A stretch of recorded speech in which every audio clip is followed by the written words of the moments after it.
지난주 금요 기도회 후에 우리 교회 성탄트리 점등식이 있었습니다.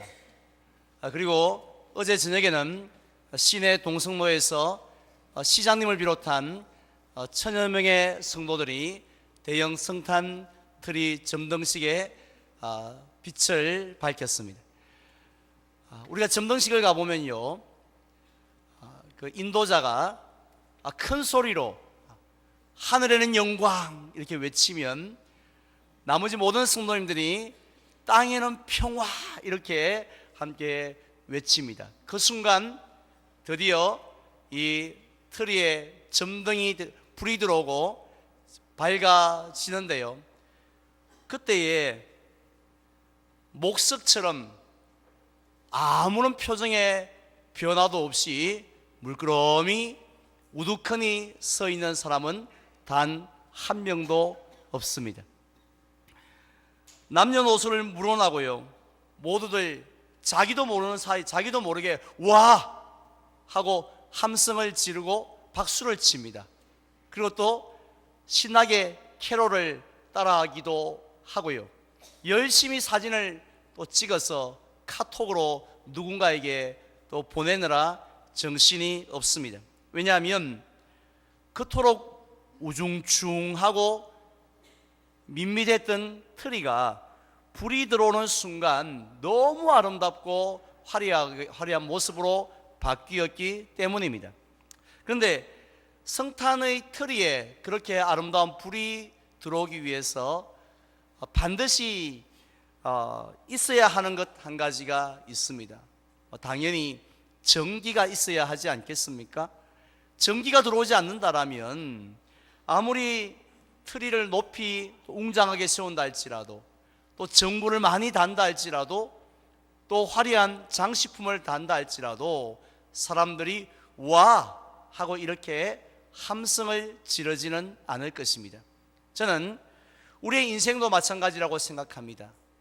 사람은 누구나 자신의 인생이 지금보다 더 아름다워지기를, 지금보다 더 화려해지기를 소원을 합니다.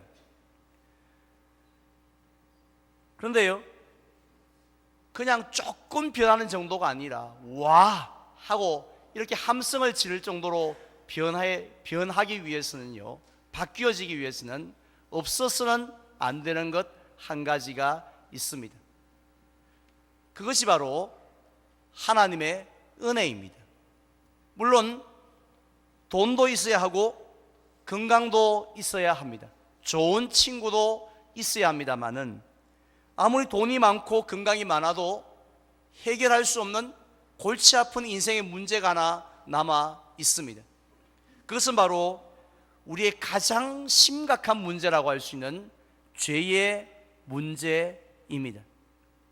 의인은 없나니 하나도 없다라는 이 로마서의 말씀처럼 이 땅에 사는 모든 사람들은 다 죄의 문제를 가지고 있습니다. 모든 사람이 다 가지고 있기 때문에 우습게 여기는 분들도 있습니다만은, 그러나 죄는 마치 우리 몸의 암덩어리와 같다고 생각하시면 정확합니다. 암을 가만히 내버려두면 어떻게 되었습니까? 점점 사라지는 것이 아니라 점점 자라서 나중에 우리의 생명을 삼켜버리고 맙니다. 마찬가지로 우리가 죄의 문제를 그대로 내버려 두게 되어지면 마침내 점점 자라서 우리를 무서운 하나님의 심판과 영원한 저주의 형벌 가운데 들어가게 한다는 것이죠. 따라서 이 땅에 사는 모든 사람들에게 있어서 결국 은혜가 필요한데, 가장 필요한 은혜가 있다면 예수 그리스도를 통한 죄 사함의 은혜인 줄 믿으시면 아멘 하시기 바랍니다. 자, 이런 은혜를 우리에게 주시기 위해서 하나님께서는 구약에 나오는 그 수많은 인물들을, 또 수많은 사건들을 통해서 예수 그리스도를 이 땅에 보내주시겠다고, 그래서 죄 사함의 문제를, 죄 사함의 은혜를 주시겠다 약속을 하셨습니다. 심지어는 모리아 산에서 아브라함의 아들 이삭을 대신하여 죽었던 그 순양을 통하여서도 이런 메시아가 오실 것이라고 우리에게 미리 예언을 해 주셨습니다. 따라서 구약 성경은요, 장차 오실 예수 그리스도에 대한 그림자라고 해도 예언이 과언이 아닙니다. 이탈리아에 있는 어느 교회에 가면요, 한쪽 벽에 구약에 나오는 수많은 유명한 인물들이 그려져 있는데요, 놀랍게도 그들은 이 반대편 벽에 있는 누군가를 다 주목하고 있다고 합니다. 그 반대편 벽에 누구를 바라보고 있을까요? 이제는 아시겠죠? 바로 2000년 전에 이 땅에 오신 예수 그리스도입니다. 예수님을 우리에게 보여주었던, 또 주목하게 했던 그 많은 선지자들 가운데 가장 대표적인 선지자가 오늘 본문을 기록한 이사야 선지자입니다. 이 이사야 선지자는 놀랍게도 무려 700여 년 후에 오실 예수 그리스도가 어떤 모습으로 오실 것인가를 구체적으로 보여주었던 참 놀라운 선지자입니다. 먼저 이사야서 7장에 보면요, 보라, 처녀가 잉태하여 아들을 낳을 것이요 이름을 임마누엘이라 하리라고 예언을 하셨습니다.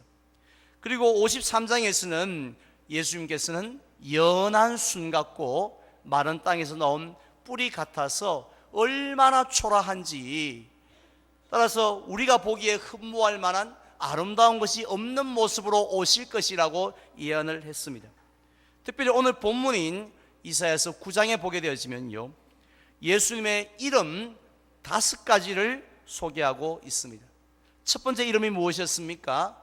기묘자이고요, 두 번째는 이름은 모사이고, 세 번째는 전능하신 하나님, 네 번째 이름은 영존하시는 아버지, 마지막 5번째 이름이 평강의 왕이라고 하셨습니다. 따라서 우리는 오늘부터 성탄절 아침까지 그 5가지 이름을 하나씩 살펴보면서 우리에게 보내주셨던, 또 우리가 믿고 있는 예수 그리스도가 어떤 분이신지를 다시 한 번 더 새롭게 경험하는 시간을 가지고자 합니다. 오늘 이거 첫 번째 시간으로서 기묘자 예수라는 제목으로 하나님의 말씀을 전하려고 합니다. 먼저 6절 말씀에 보면 한 아기가 우리에게 낳고 한 아들을 우리에게 주신 바 되었다라고 했는데요, 여기서 한 아기가 바로 예수님을 가리킵니다. 그런데 그의 이름이 기묘자라고 했는데요, 우린 기묘라는 단어를 국어사전에서 찾아보면 생김새 따위가 아주 이상하고 묘한 라는 그런 의미를 가지고 있습니다. 따라서 우리가 예수님이 기묘자입니다 라고 할 때에 얼른 마음에 와닿지를 않습니다. 그런데 영어 성경에 보면 그 기묘자를 어떻게 번역을 했느냐 하면 원더풀이라고 번역을 했습니다.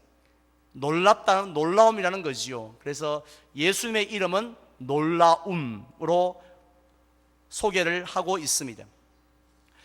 지금 영국에서 활약하고 있는 우리나라 축구 선수죠, 손흥민 선수가 멋지게 골을 성공을 시키면 사람들이, 관중들이 자리에서 벌떡 일어나서 영어로 뭐라고 하느냐면 원더풀이라고 말을 합니다. 그리고 조수미 씨와 같은 성악가가 또 멋진 공연을 마치고 나면 모든 관객들이 일어나서 기립박수를 보내면서 원더풀이라고 말을 합니다. 그런데 예수님의 이름이 원더풀이라고 할 때의 의미는 그런 의미가 아닙니다. 공 좀 차네, 노래 좀 부르네, 좀 제대로 잡네, 고음 좀 올라가네, 이런 정도의 남보다 조금 낫다라는 그런 의미의 원더풀이 아니라 이 세상에 그 누구와도 비교할 수 없는 분이라는 의미입니다. 다른 말로 자연의 법칙을 초월하여 사시는 분, 이게 바로 예수님을 보고 기묘자라는 의미입니다. 실제로 우리가 신약 성경을 보면 예수님의 삶은 처음 시작부터 끝까지 원더풀이었습니다.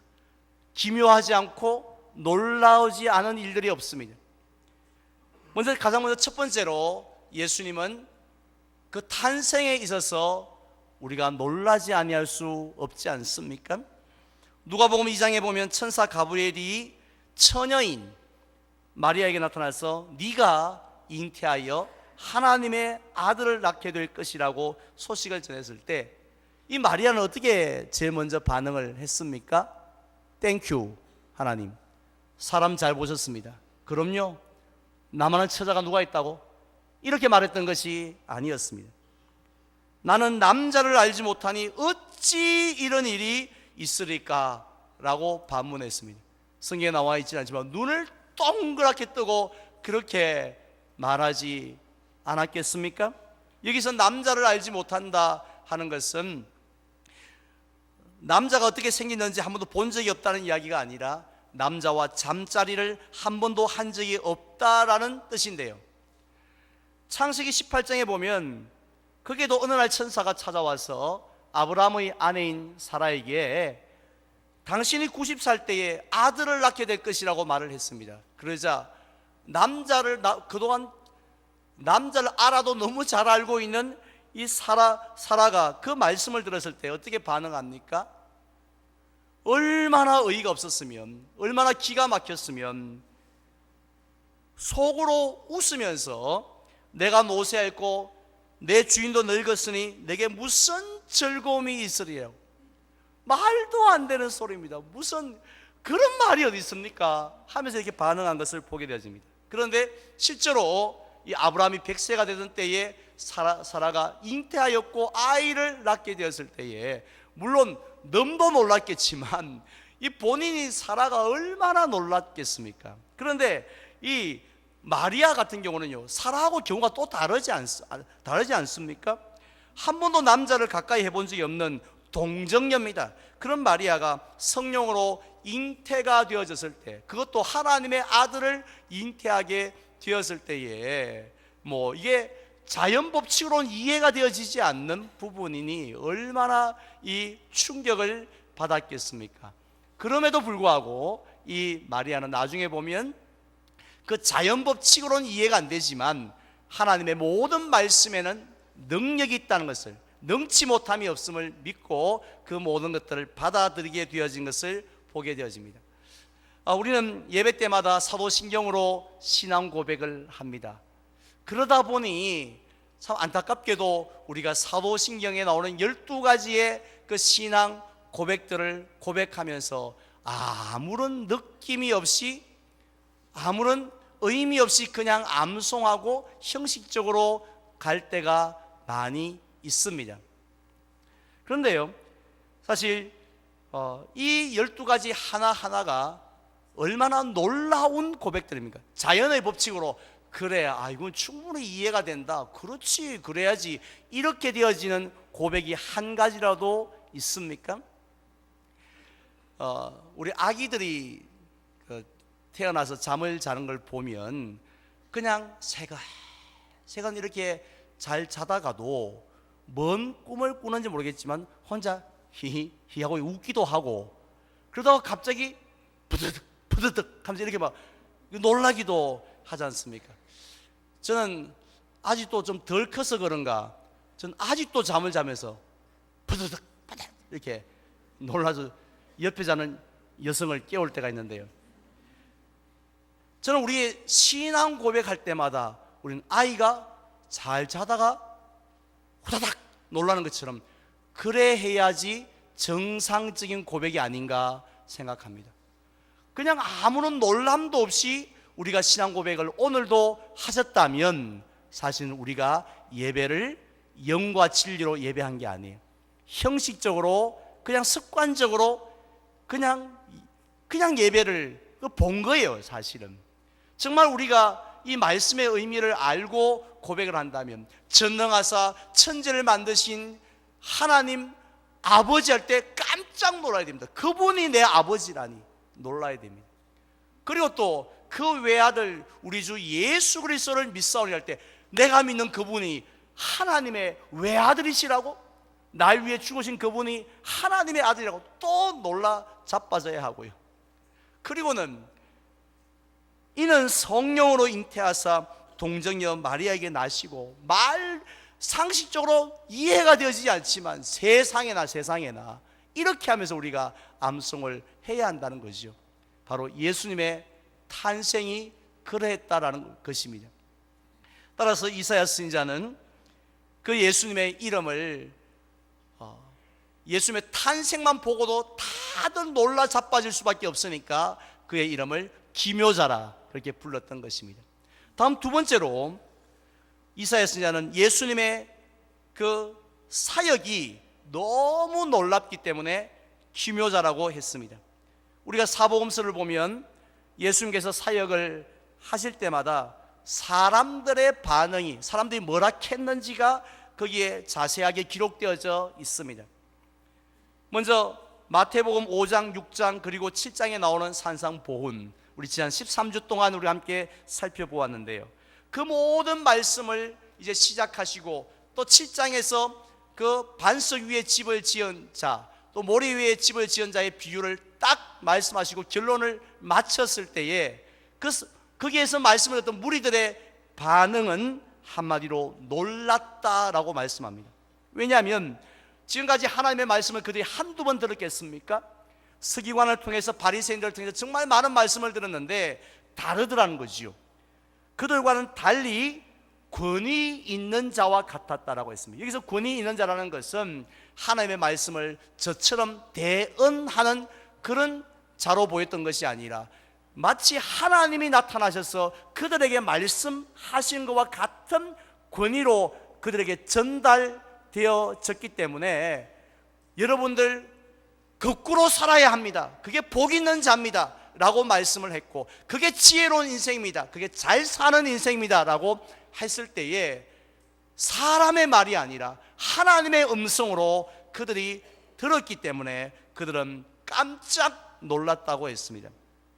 기적을 행하셨을 때도 마찬가지입니다. 마가복음 1장에 보면 가버나움 회당에서 귀신 들린 자를 고치시는 장면이 나옵니다. 그때도 사람들이 다 놀라, 트리에 불이 들어올 때 다 함성을 지르는 것처럼 그 자리에 있던 회당 안에 있던 모든 사람들이 한 명도 빠짐없이 다 놀랐다고 했습니다. 그러면서 서로 옆에 사람 보고 물어 이르되 이 어찌미냐, 이게 말이 되냐라는 것이죠. 누가복음 5장에도 보면 침상째로 달아내린 중풍병자를 예수님이 고치십니다. 그러자 역시 모든 사람들이 놀라서 하나님께 영광을 돌리며 심히 두려워했다고 했습니다. 이외에도요, 물로 포도주를 만드셨을 때도 사람들이 얼마나 놀랐겠습니까? 성난 파도가 말씀 한마디에 잔잔해졌을 때도, 또 오병이어로 5,000명을 먹이셨을 때도, 심지어는 죽은 나사로를 나흘 만에 다시 살리셨을 때에 사람들이 좀 살리네, 좀 하네 이렇게 했겠습니까? 이게 지금 말이 되냐 하고 깜짝 놀라게 되었다는 것입니다. 그래서 이사야 선지자는 예수님을 기묘자라 불렀던 것입니다. 마지막 세 번째로 예수님은 죽음의 자리에서까지도 사람들을 놀라게 하셨습니다. 마가복음 16장에 보면 로마의 백부장이 나오는데요, 그가 한두 명 십자가형으로 죽여받겠습니까? 정말 많은 죄인들에게 십자가형을 수행했던 백부장이었는데 그가 예수님을 향하여서 어떻게 말을 합니까? 이 사람은 진실로 하나님의 아들이었도다라고 합니다. 예수님이 십자가에 달려 계신 그 모습이 너무 달랐고요, 너무 놀라웠고요, 예수님의 말과 행동이 놀라웠습니다. 심지어는 예수님이 숨을 거두시고 난 이후에 일어나는 모든 자연현상과 일들이, 성소의 휘장이 찢어지는 이런 모든 일들이 이게 도저히 상식적으로 있을 수 없는 일이기 때문에 놀라지 않을 수가 없었다고 했습니다. 그런데 예수님의 십자가에서 죽음의 놀라움은 여기서 끝난 게 아니었죠. 예수님이, 사람들이 정말 놀랐던 것은 무엇 때문입니까? 예수님의 부활 때문이었습니다. 장사한 지 사흘 만에 죽은 자 가운데서 다시 살아나시는 줄 믿습니다. 당연히 죽으면 끝이죠. 이제 예수님 시대도 끝났다. 이제 다 종쳤어 이렇게 생각을 했었는데, 예수님의 그 무덤 속에서 무덤의 문이 열리고 사망 권세를 깨트리고 다시 살아나셨다는 것입니다.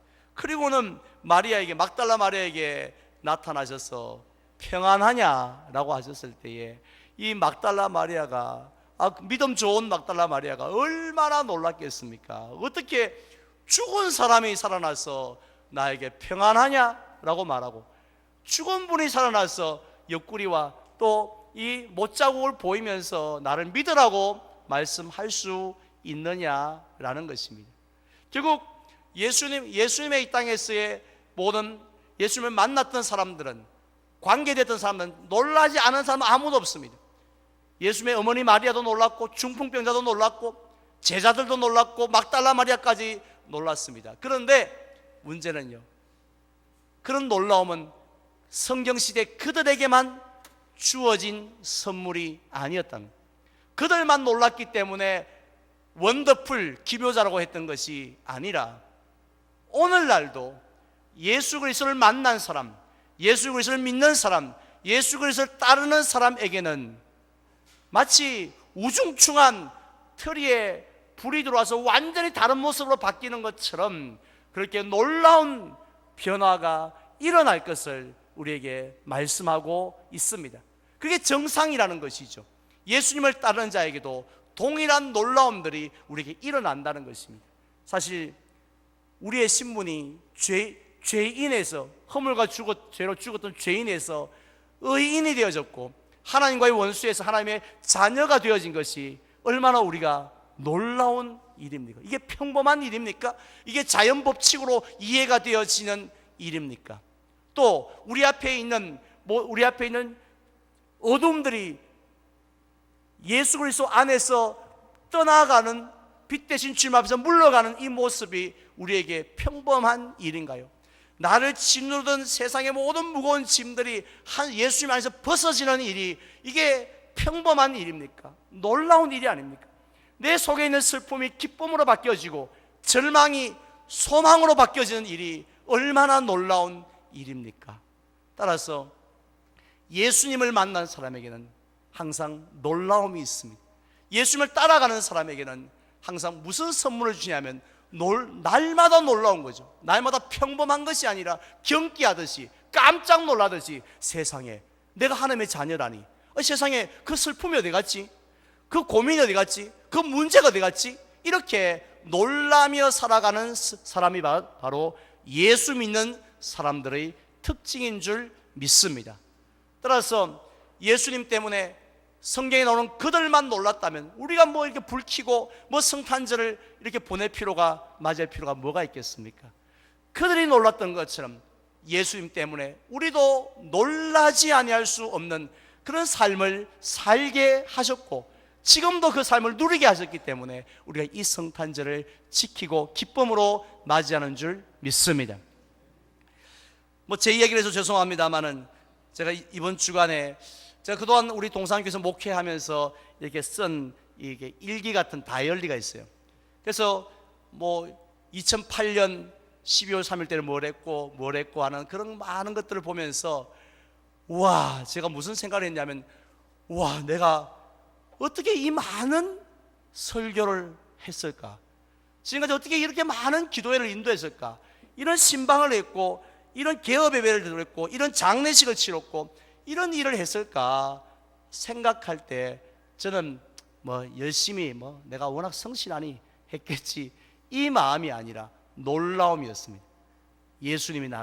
내가 예수님 의지했을 때 이 모든 일을 여기까지 이르게 하셨구나 하는 목회적인 놀라움이 있었는데, 이것이 어디 저만의 놀라움이겠습니까?